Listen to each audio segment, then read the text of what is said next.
Hey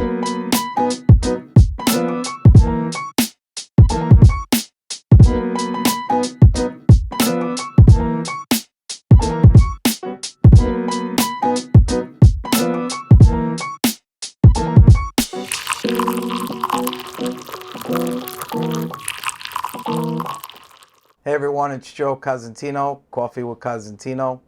Welcome to another episode. Today we have our guest, Frankie MozzaDella. Frankie, welcome. That's me. Thanks Thank you for having brother. me. You look I great. appreciate it. Thank you. And so tell everyone, we know this is your first podcast. Yes. Tell everyone where you're from, where'd you grow up, and what how'd you get to where you are now. So where did you grow up? I grew up in Mayapack, New York. It's a small town. It's like a hamlet of Carmel. Mm-hmm. And, everybody from the Bronx and Yonkers moved up there. Right. My whole family was from Yonkers. And I attended Mayapack High School. I played organized sports, football, lacrosse. Nice. And I was the captain of the football team. Great. Had a lot of fun memories on the football field. Yeah, football, it's great to play organized sports as a kid. It teaches you discipline. Really, any sport. It really does, yeah. And how to be a team player. Right. And everything. And to meet different people and get along good with people. I mean, I played football and other sports too. So it's, always over the years, I'm still friends with, my high school football players. I saw one last night. We had a cigar dinner. And we were talking about, the old high school days. It's just great. And it's something that you never forget. I know. It's the best feeling, strapping up and playing under the lights on Fridays. Yeah. And I was actually lucky growing up because my father owned a pizzeria in Yonkers. Mm-hmm. So after every Friday night game, I'd go down to Yonkers and work with him at the pizzeria. Nice. So that's where how you got into the food. Making the dough and working the with the cheese, the sauce, right? And that was my love and passion. Nice. I really love food. I mean, I like to cook, but I like to eat more. Me too.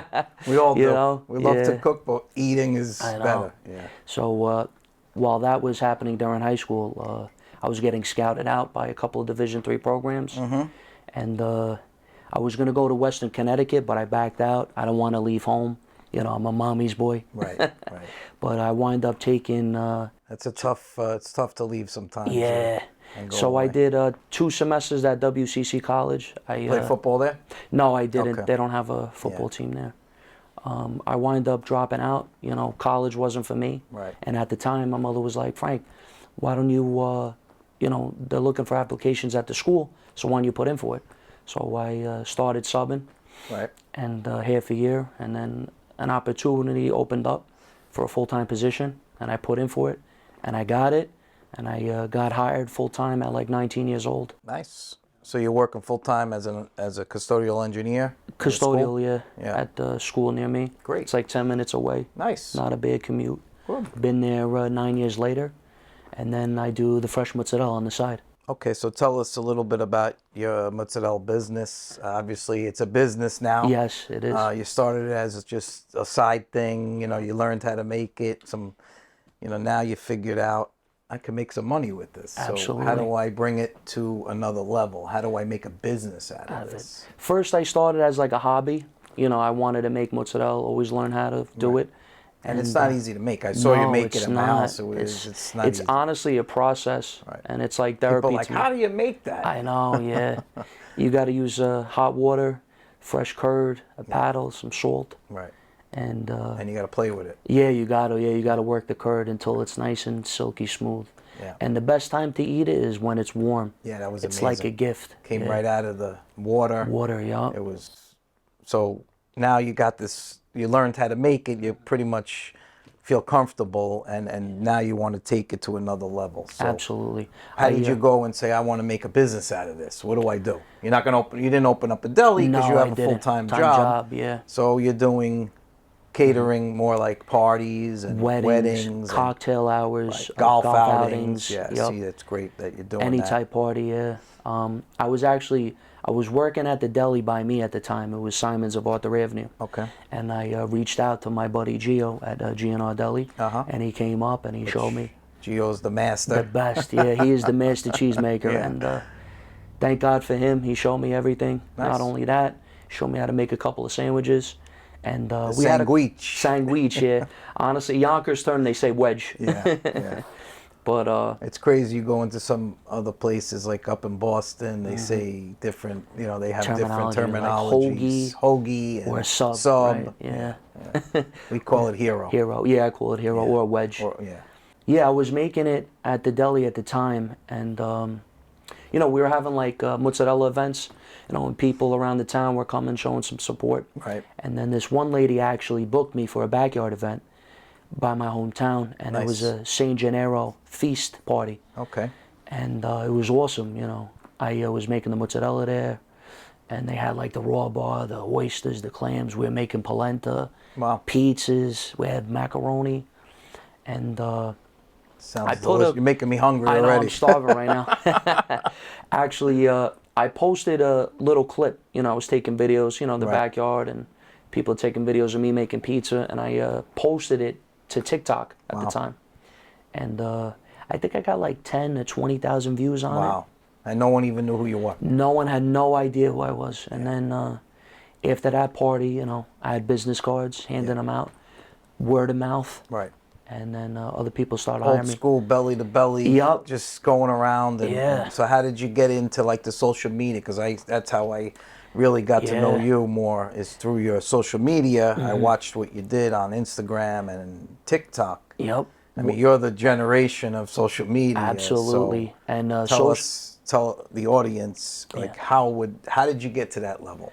Well, after I stopped working at the deli because he went out, I started coming down to G&R Deli, and they would allow me to make mozzarella there, and I would make it with Johnny, and then I would tape him making a sandwich, and we're having fun with it, making sandwiches. And the first video that went viral was last year, the day after Thanksgiving. I posted it, and we hit like 2 million views on a sandwich, just making a sandwich. 2 million views. Yeah, and I taped him too. Wow, it's amazing. Yeah. You didn't get in it though. No, I wasn't making it. I was the guy behind the camera. Right. Still got to take the credit though. That's all right. You were a part of it. Yeah, I was. So after that, we were just having fun with it.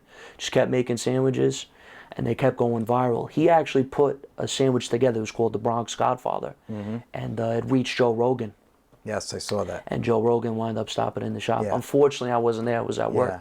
But it was cool. And then you got a sandwich named after you, right? Yes, it's called the Frankie Della mozzarella. Has prosciutto cotto. It's like a cured meat. And where is that? It's at G&R Deli. G&R, okay. Yeah, they made a sandwich after me. So someone could go into G&R Deli and just order that, and basically they'll make it the way you like it. The way I like it, yeah. It's like I was saying, it was prosciutto cotto, hot cherry peppers, and fresh mozzarella. Nice. Yep.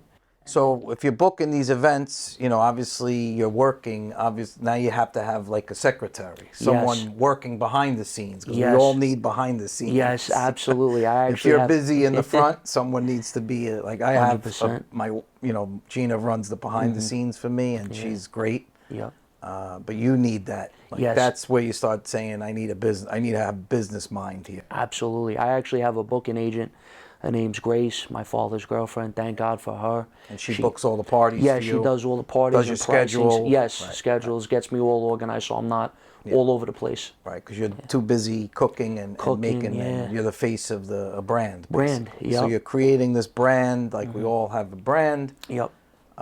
You hear all these great things, like, oh, it's great to have a brand. Yes. But people don't realize, like, that brand is you. You, yeah. And it's going to follow you forever. So you're always going to be known as Frankie Della Mozzarella. No matter what, you'll be 80 years old. Oh, Frankie. Even people in my town, they're like, hey, you're Frankie Mozzarella. You're that Mozzarella kid. And I walk out, people, oh, you're the real estate guy. Yeah, I'm the real estate guy. That's what they know you by.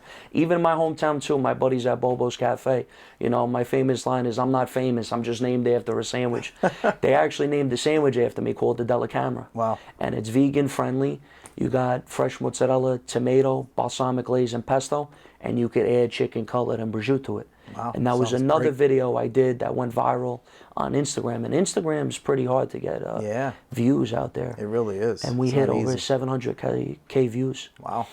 Yeah. It seems like TikTok gets a lot more views than Instagram. There is more. But I feel like Instagram has more, like, real people. Like, if they're following you, they're going to watch your stuff. TikTok, you might stumble across I mean, you might pick up new clients that way too. Yes.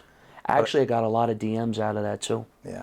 Which was good. I So got if a lot. someone DMs you and says, "Oh, I love your video. I want you to come and, you know, do this for me in my backyard." Yeah. Obviously, that's when you turn it over to your booking agent, Yes. and she reaches back out. Yep. They So reach out to you her. want to constantly be reaching out to people. Yes. Like I try to reach back to anyone who DMs me on Instagram. They might have a real estate question, or they Yeah. might like a listing, or Yep. I want to buy a house. What's the process?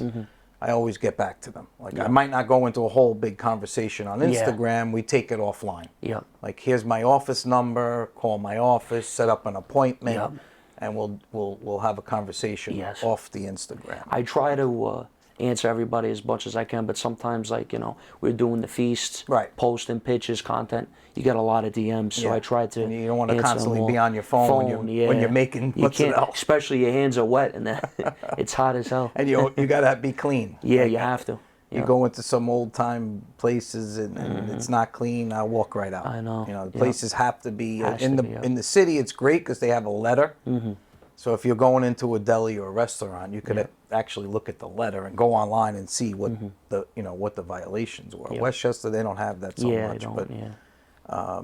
you got to be clean. I see Have how to. clean you are. You wear the Yes. gloves. You Gloves. change your gloves. Gloves, So yeah. that's Always. really important. You Yeah. know, people with food in the food industry have to be clean. Yep. And it's a great time too. It's nice to get everybody together for a tradition, It's making tradition, mozzarella. right? So you're bringing up the traditions that your family and your grandparents and your parents and our generation grew up yeah. on, and it's important. Yes, it It's is important to keep your culture relevant. Yep. Growing up in the Bronx was all over, but we didn't realize it. Like now you realize it. Yeah. Like after it's gone, Yep. you're like, wow. Growing up, you had great pizzerias, you had great delis, you had the neighborhood. It shops, was yeah. coffee shops. So after they start disappearing a little bit, and you're remembering that, it's like you miss it. You Yep. miss that growing up and that feel of the